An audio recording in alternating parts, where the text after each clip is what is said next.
चुके हैं, क्षितिज और कृतिका। पूर्व कक्षाओं में हम अध्ययन कर चुके हैं। इसी के संदर्भ में बात करते हैं। क्षितिज का जो अध्याय है उसका नाम है दो बैलों की कथा। इस कहानी के कहानीकार हैं प्रेमचंद, हिंदी जगत के जाने माने निबंधकार, कहानीकार, कवि और लेखक, जो किसी के परिचय का मोहताज नहीं है। प्रेमचंद जी की सादगी और जो लोग हैं, सादगी के साथ साथ समाज में जागृति के लिए कई लेख लिखे हैं। सादगी के साथ साथ उन्होंने अपनी लेखनी से हमें जागरूक किया है, समाज की बुराइयों के प्रति ध्यान आकर्षण किया है, सिद्धांतों का निर्माण किया है और लेखन के माध्यम से हमें जागृति प्रदान की है। इसी के संदर्भ में आज हम जिस बात कर रहे हैं, जिस अध्याय की बात कर रहे हैं, दो बैलों की कथा है। कथा के जो पात्र हैं उनको आप ध्यान से सुने। दो मित्रों को उन्होंने दो बैलों के माध्यम से प्रदर्शित करने का प्रयास किया है। पात्र है झूरी काछी, एक किसान के रूप में। दो बैल है, हीरा और मोती जिनका नाम है। झूरी काछी जो किसान है उसके दो बैल होते हैं, उनको जो है दो मित्रों के रूप में प्रस्तुत किया है। और रिश्तेदारी जो उसके जो संबंधी है उसमें हीरा काछी जो है, झूरी जो संशोधन झूरी जो काछी है उसका संबंधी है उसको, और उसके परिवार में उसकी एक छोटी सी बेटी होती है, उसकी एक सौतेली माँ है। सौतेली माँ के व्यवहार को यहाँ पे प्रदर्शित करने का उन्होंने प्रयास किया है।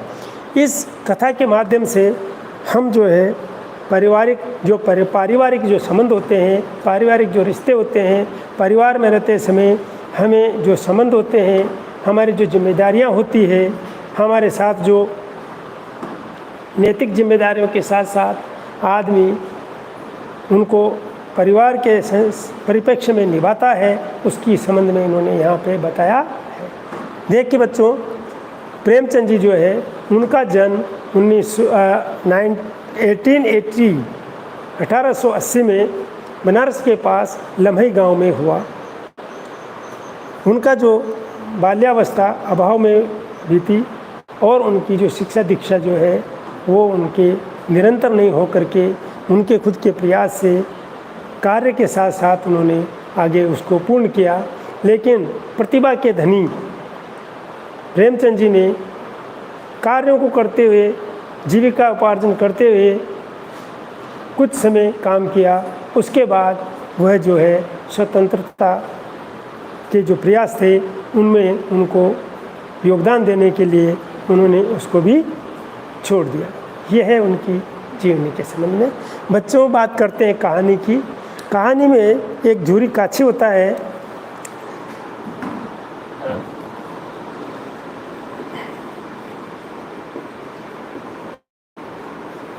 झूरी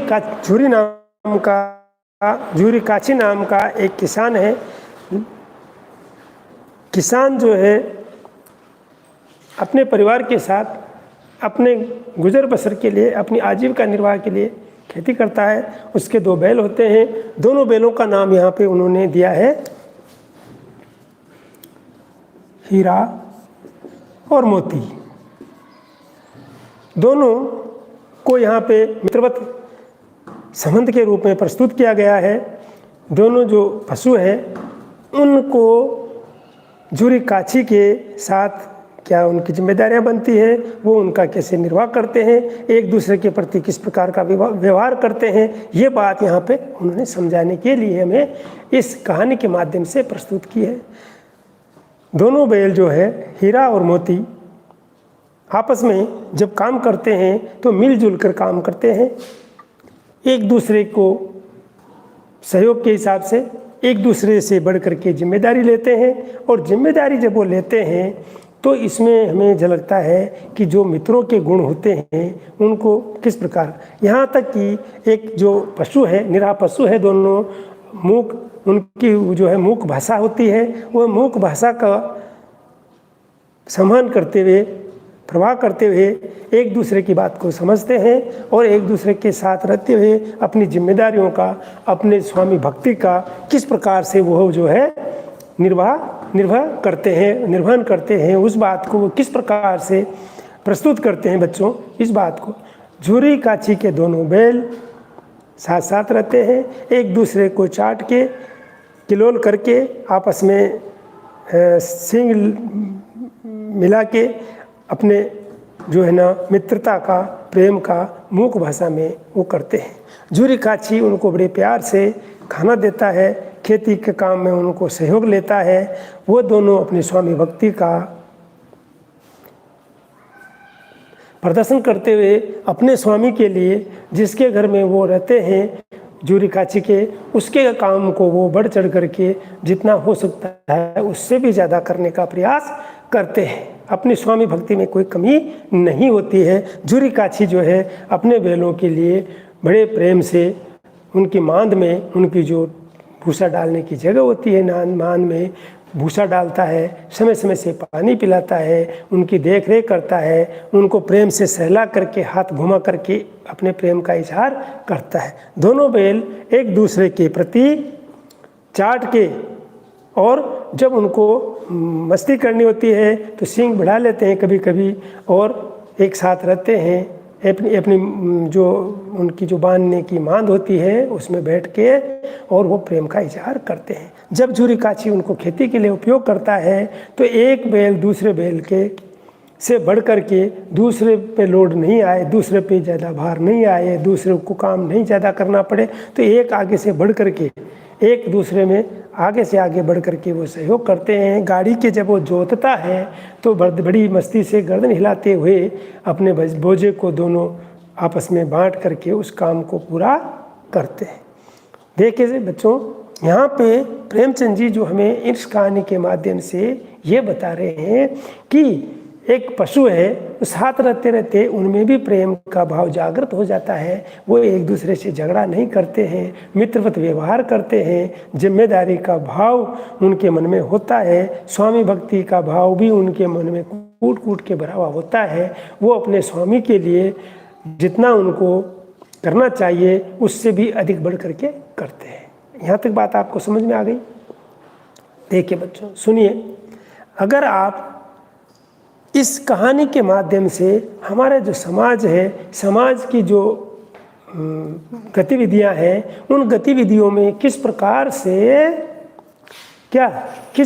से हमें जो सामाजिक सरोकार है, सामाजिक जिम्मेदारियां हैं, वो देखने को मिलती है। ये आपको यहाँ पे बच्चों समझाया गया है। ओके, अब आ गया, अब आते हैं अगले पॉइंट पर। अगला बिंदु जो होता है वो ये है कि झूरी काछी के घर में हीरा और मोती जब रहते हैं तो वो अपनी जिम्मेदारियों का निर्वहन अपने आप आगे बढ़ के करते हैं।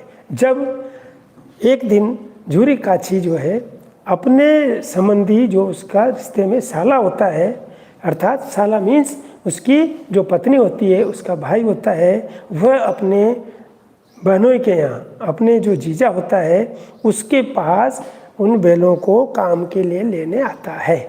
ओके, जब झूरी काछी उन बैलों को उसको काम के लिए दे देता है, बैल इस बात को थोड़ी समझते हैं कि ये मुझे यहाँ से क्यों ले जा रहा है। वो अपनी जो राष्ट्रभक्ति या अपनी मातृभूमि के प्रति जो प्रेम था, वहाँ रहते रहते उनको बहुत ज़्यादा था। अपने स्वामी के प्रति वो वफादार थे, अपने जो जीवन जन्मभूमि थी उससे उनको लगाव था। इस कारण से वह उसके जो संबंधी के साथ जाने में, अपने जगह को छोड़ने में आनाकानी करते हैं। बहुत ज़्यादा प्रयास करने के बाद झूरी काछी उनको अपने घर से, अपने रिश्तेदार के घर से अपने गांव ले जाने में सफल होता है। देखिए साथियों, आप ये देखिए कि जानवर जो पशु है, उस पशु में भी कितनी प्रेम उमड़ जाता है, कितना प्रेम उसको अपनी जन्मभूमि से, मातृभूमि से, अपने स्वामी से होता है, ये यहाँ पे हमें देखने को मिलता है। वह रास्ते में सोचते हुए जाते हैं कि हमें ये व्यक्ति कहाँ ले जा रहा है और हमारे स्वामी जो जुरिकाची है उसने हमें इसको क्यों सुपुर्द कर दिया है। क्या हमारे कर्तव्य निर्वहन करने में या हमारे काम करने में कोई हमसे भूल हुई है? इसकी सज़ा तो हमको नहीं दी जा रही है। देखिए बच्चों, वो इस बात का विचार करते हुए जब रास्ते में जाते हैं तो मूक भाषा में, पशु जो है वो बोलता नहीं है, लेकिन उनकी भाषा मूक, बिना बोले वो अपने विचारों को समझते हैं। इसके माध्यम से बच्चों वो क्या कर रहे हैं, चलते जा रहे हैं और इस बात को महसूस कर रहे हैं कि हमसे क्यों नहीं कह दिया होता। अगर हमें हमारे कर्तव्य में, हमारे कर्तव्य पूर्ण करने में, हमारे काम को करने में अगर हमारा स्वामी हमसे संतुष्ट नहीं था तो हमको समझा दिया होता, हमसे ज़्यादा काम ले लिया होता, लेकिन हमारी मातृभूमि से जुदा नहीं किया हुआ होता। बच्चों जब वो वहाँ पहुँच जाते हैं तो वहाँ जहाँ पे जुरिकाची का जो रिश्तेदार था, जो संबंधी था, उसको अपने घर पे ले जाता है। वहाँ पे वो उनको चारा देता है खाने के लिए, बांध के अंदर बांध दिया जाता है, वहाँ पे उनको खाने के लिए चारा दिया जाता है। लेकिन उनको अपनी जन्मभूमि से बिछुड़ने के कारण वो समझ में जगह उनको अच्छी नहीं लग रही है। जब उनको जगह अच्छी नहीं लग रही है तो वो वहाँ पे विरोध प्रदर्शन करते हैं। वहाँ पे उनको व्यवहार वैसा नहीं जम रहा है जैसा उनको हमेशा अपने स्वामी के यहाँ व्यवहार किया जाता था। वहाँ में उसमें उनको अंतर मिलता है, उस अंतर का वो विरोध करते हैं। और जिस घर में वो गए हैं वहाँ पे एक छोटी सी बालिका होती है। उस बालिका के जो माँ जो है वो सौतेली होती है, उसकी वास्तविक माँ होती है, वो उससे पहले खत्म हो जाती है, मृत्यु हो जाती है। मृत्यु होने के कारण उसकी सौतेली माँ है, वो उसके साथ वैसा व्यवहार नहीं करती है। देखिए बच्चों, जिस व्यक्ति के साथ अगर दुर्व्यवहार होता है या अच्छा व्यवहार नहीं होता है तो वह समझता है व्यवहार की इज्जत, व्यवहार की कीमत समझता है। वह बच्ची उन बैलों के साथ आत्मीयता कर बैठती है, उनको खाना ला के दे देती है। दोनों टाइम उनको जो बची हुई रोटियां होती है वो 2 रोटियां दे के जाती है। उससे बैलों को उस बच्ची के व्यवहार में आत्मीयता झलकती है और वो समझ जाते हैं उसको।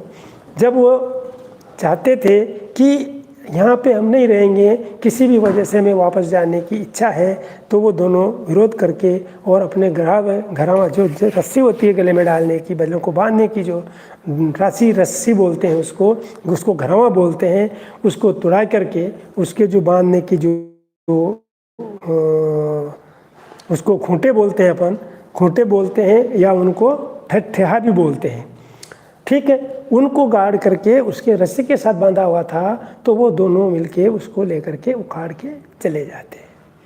चलते हैं रास्ते में बच्चों क्या होता है कि जब वो वहाँ से भागते हैं वापस अपने गांव जाने के लिए रास्ता पकड़ लेते हैं, तो भूखे थे, उनको भूख की वजह से रास्ते में चारा चरने की, घास खाने की इच्छा हुई। वो किसी खेत में घुस गए पेट भरने के लिए, उन्होंने पेट भरा। उसी समय वहाँ पे उनका व्यक्ति जो था, क्या बोलते हैं उसको, मालिक, खेत का मालिक मीन्स स्वामी। ठीक है, देखिए बच्चों, वो आ जाता है, उनको खदेड़ के भगाना चाहता है। पहले उनके दोनों के मुख भाषा में विचार हुआ कि इसको दौड़ा दिया जाए, लेकिन उसको मोती ने मना कर दिया, नहीं ऐसा नहीं करना है। दोनों भागे, अपनी जान बचा के बाहर निकल गए। रास्ते में जब सामने से आ रहा था एक सांड बोलते हैं, जो नर पशु होता है, उसमें जो बलिष्ठ दिखने में हष्टपुष्ट था, वो सामने से आ रहा था। हीरा मोती ने मुख भाषा में विचार विमर्श किया कि भाई इससे कैसे निपटा जाएगा। तो उन्होंने विचार किया मित्रवत व्यवहार का, कि दोनों एकता में शक्ति होती है। आपने सुना होगा एकता में बल, यह आपने खूब पहले भी सुना होगा। एकता में ही शक्ति या बल। देखिए बच्चों, इस बात को उन्होंने यहाँ पे पालन किया। दोनों ने विचार किया कि हम एक एक लड़ेंगे तो हार जाएंगे। दोनों ने एक साथ उस पर हमला किया। वो जब एक की तरफ दौड़ता तो दूसरा उसको सींग से खदेड़ के भगा देता। उन्होंने सामना करके वहाँ से बच के आगे निकल जाते हैं। देखिए दोस्तों, किसी तरह से उनके पैर जो है वहाँ पे नहीं जम पाए, वापस आ गए और अपने जो उनका वास्तविक गांव था, जहाँ जूरी काछी का गांव था, वहाँ पे रात के समय घर पहुँचते हैं। गेट उनके जो दरवाजे पर पहुँच के उन्होंने ठंडकार मारते हैं, ज़ोर से वो आवाज़ करते हैं। जूरी काछी बाहर निकल के आता है, बैलों को बड़े प्रेम से सहलाता है, उनकी भाषा उनको नांद में बांधता है, खाना देता है, चारा देता है, उनको पानी देता है। तब उसकी जो पत्नी थी उसको ये बात अच्छी नहीं लगी कि ये जो दोनों बैल है, ये उसका कहना ये था कि कामचोर है, नमक हराम है। ये वहाँ से वापस भाग के आ गए। तो हीरा और मोती दोनों भी वापस आ गए। इस पे उन्होंने व्यंग्य किया, टिप्पणी की। ये टिप्पणी उसने इसलिए की क्योंकि उसका झुकाव अपने भाई की तरफ था। जहाँ उसको उनको ले जाया गया था वो उसका भाई था। उसने उनका पक्ष रखते हुए वास्तविकता को अनदेखा किया और उन पे ब्लेम किया, उन पे लांछन लगाया कि ये कामचोर है। इस बात से बैलों को भी अच्छा नहीं लगा। जूरी काछी ने भी कहा कि इनको वहाँ चारा नहीं मिला होगा या कोई बात रही होगी तो ये दौड़ के आ गए हैं, ज़्यादा काम लिया होगा और इनकी देख रेख ऐसी नहीं हुई होगी जैसे हमारे घर पे होती है। देखिए बच्चों, इस बात से दोनों पति पत्नी में थोड़ा सा भेद होना स्वाभाविक है, क्योंकि संबंधों की जो मर्यादा आपस में होती है परिवार में, समाज में, उनको आपस में निभाने के लिए वो उसके भाई का पक्ष करती है। लेकिन जूरी अपने बहनों का अपनी तरफ झुकाव करता है क्योंकि वो उसके अन्नदाता है, वो उनके प्रति वफादार है, वो उनसे प्रेम करता है। इसलिए उसने उसका पक्ष लिया और कहा कि उनको वहाँ पे वैसा नहीं मिला होगा खाना दाना जैसा यहाँ मिलता है, ऐसा व्यवहार नहीं किया होगा जैसा यहाँ पे होता है। बच्चों, दूसरे दिन जूरी काछी का साला वापस उनको लेने आ जाता है। ठीक, वो लेके जाता है। इस तरह से इस बीच में वो जो जूरी काछी जो है उसके संबंधी की जो बेटी है, जिसकी माँ सौतेली है, दोनों बैलों ने वहाँ से निकलने के लिए जब प्रयास किया तो उन्होंने ये कहा था, ये आपस में विचार किया था कि क्या कहा था कि मैं इसको सींग से उठा के गिरा दूं। लेकिन हीरा जो था वो थोड़ा सा समझदार था, उसका व्यवहार मित्रवत था।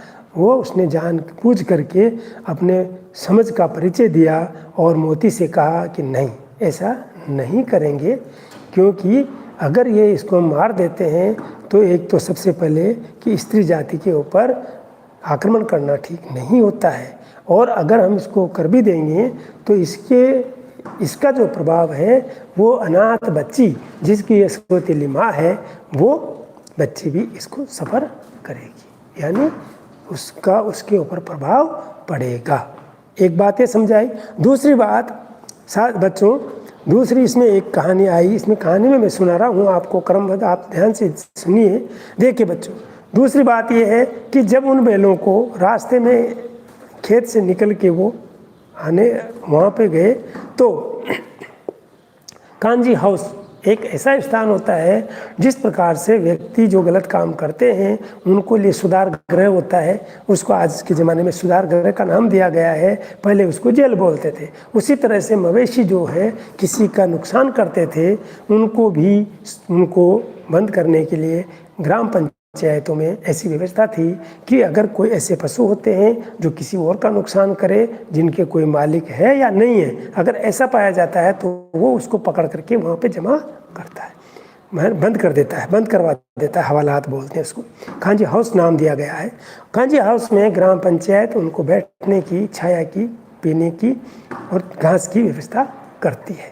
इस संबंध में एक व्यक्ति वहाँ पे व्यवस्थित रूप से रखा जाता होगा। उनको जब जमा किया जाता होगा, वहाँ पे बंदी बनाने के लिए जब छोड़ा जाता होगा तो उनको प्राप्ति रसीद दी जाती थी, और जब छोड़ने के लिए दिया जाता था तो उनकी जो पेनल्टी थी, जो दंड था, आर्थिक दंड जो स्वामी पे लगता था, उसको लेके उनको छोड़ दिया जाता था। उस कांजी हाउस में पहले से ही बहुत सारे कुछ विभिन्न प्रकार के पशु मवेशी वहाँ पे थे। इन लोगों ने वहाँ बंद होने के बाद भी विरोध किया और वहाँ पे जो दीवार थी उसको उन्होंने अपनी एकता में ही शक्ति के सिद्धांत पर आधारित दोनों ने मिलके उसको तोड़ दिया। और तोड़ने के बाद एक जो हीरा और मोती दो बैल थे उनमें से एक बंधा हुआ था, तो दूसरा बैल उसको छोड़ करके वहाँ से नहीं गया। कारण कि द्वितीय अगला सिद्धांत क्या आया कि मित्र वो होता है जो मुसीबत में साथ दे। सच्चा मित्र वही होता है जो अपने मित्र का मुसीबत में साथ दे। इस सिद्धांत के आधार पर सच्ची मित्रता का प्रदर्शन करते हुए एक जो बैल होता है हीरा और मोती, उनमें से जो है एक जो बैल है मोती वो वहीं पे बंधा हुआ रह जाता है, तो उसको मोती जो छोड़ के हीरा उसको छोड़ के नहीं जाता है, वहीं पे रहना मंजूर करता है। तो इस अध्याय में बच्चों ये जो हमने अभी दो बैलों की कथा जो पढ़ रहे हैं, इस कथा में आपको एक ऐसी मैंने कहानी सुनाई है जो कि प्रेमचंद जी द्वारा रचित लिखित कहानी है। प्रेमचंद जी की जन्म के बारे में हम पहले ही चर्चा कर चुके हैं अध्याय प्रारंभ करने से पूर्व, और बाद में हम यहाँ पे इस अध्याय से संबंधित जो पात्र है, इस कहानी में जो पात्र थे, हीरा था, मोती था, मालिक हो गया झूरी काची। बच्चों झूरी काची कौन था? किसान था। ठीक है, अब यहाँ पे शब्द आए थे सांड, कांजी हाउस। ठीक, अब देखो बच्चों कांजी हाउस में क्या व्यवस्था होती थी, इसके अगले हम आगे बढ़ते हैं। कांजी हाउस में क्या व्यवस्था होती थी बच्चों? जब कोई भी मालिक अपने जानवरों को, अपने पशुओं को कांजी हाउस से छुड़ाने नहीं आता है और एक निर्धारित समय के बाद उनको वहाँ से ग्राम पंचायत के द्वारा उनको नीलामी के तहत उनको बेच दिया जाता है। क्या कर दिया जाता है? नीलाम। यानी कि वहाँ पे जितने लोग उपस्थित होते हैं बोली लगाने के लिए, उनमें से जो बोली लगा के और जिसकी बोली अधिकतम होती है वो उनको लेके जाता है। ग्राम पंचायत उनको मालिकाना हक दे देती है, फिर वो चोरी के नहीं कहलाते हैं। ऐसी व्यवस्था वहाँ पे होती थी। तो जो बैल थे उनको नीलामी का समय आया कांजी हाउस में। कांजी हाउस में जब नीलामी का समय आया तो वहाँ पे एक दड़ियल व्यक्ति, दड़ियल बोलते हैं, दड़ियल मतलब जिसके दाढ़ी हो,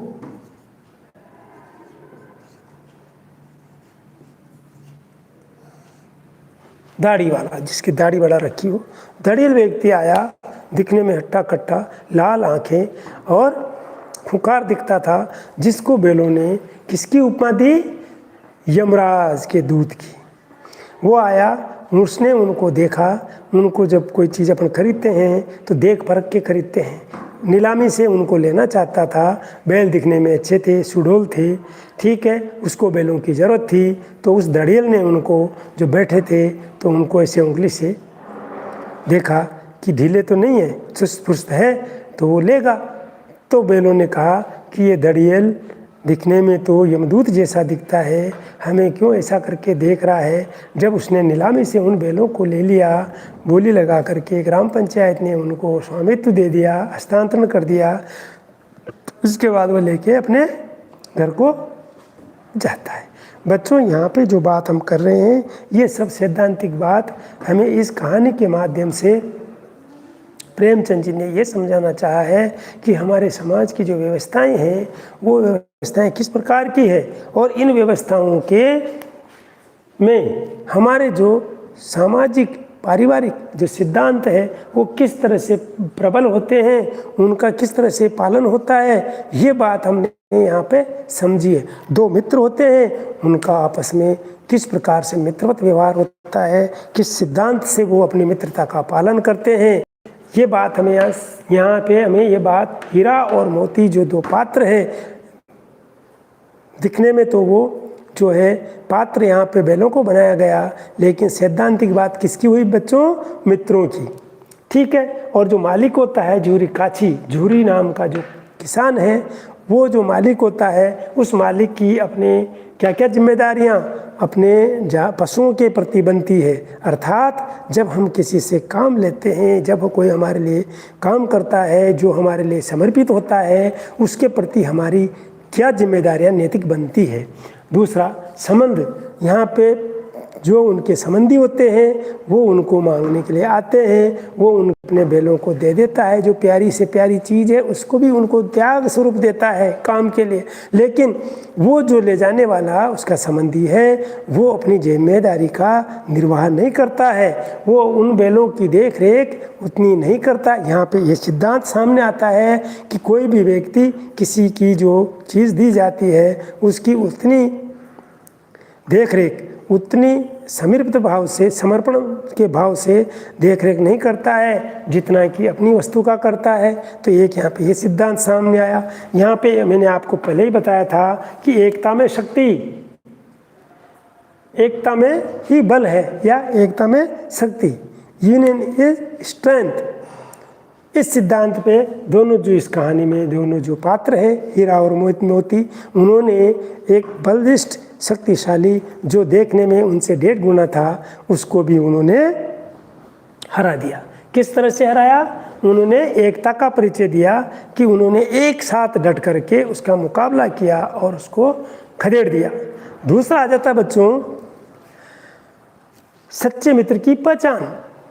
सच्चे मित्र की पहचान की बात भी प्रेमचंद जी ने यहाँ बहुत मार्मिक ढंग से प्रस्तुत की है कि एक सच्चा मित्र वही होता है जो मुसीबत में अपने मित्र का साथ न छोड़े और साथ दे, धैर्य से काम करे और अपने सच्ची मित्रता का साथ देते हुए मुसीबत में साथ न छोड़े। यहाँ पे हीरा और मोती जो दो पात्र है बताए मैंने आपको, ये हीरा, एक तो हीरा और एक मोती, दो पात्र, पशुओं को पात्र बनाया। लेकिन सिद्धांत क्या समझाया उन्होंने कि एक संकट के समय में एक बैल कांजी होश के अंदर क्या था? कैद। दोनों मुक्त हो गए, सारे जानवरों को मुक्त कर दिया, पर वहाँ पे दूसरा बैल उसको छोड़ के नहीं गया। ओके। तीसरा बच्चों उसके अंदर कांजी होश के अंदर बहुत सारे विभिन्न प्रकार के जानवर पशु कैद थे, लेकिन सबको छोड़ दिया गया। वहाँ छोड़ा मीन्स इन्होंने जब दीवार गिरा दी तो वहाँ से सभी लोग भाग गए।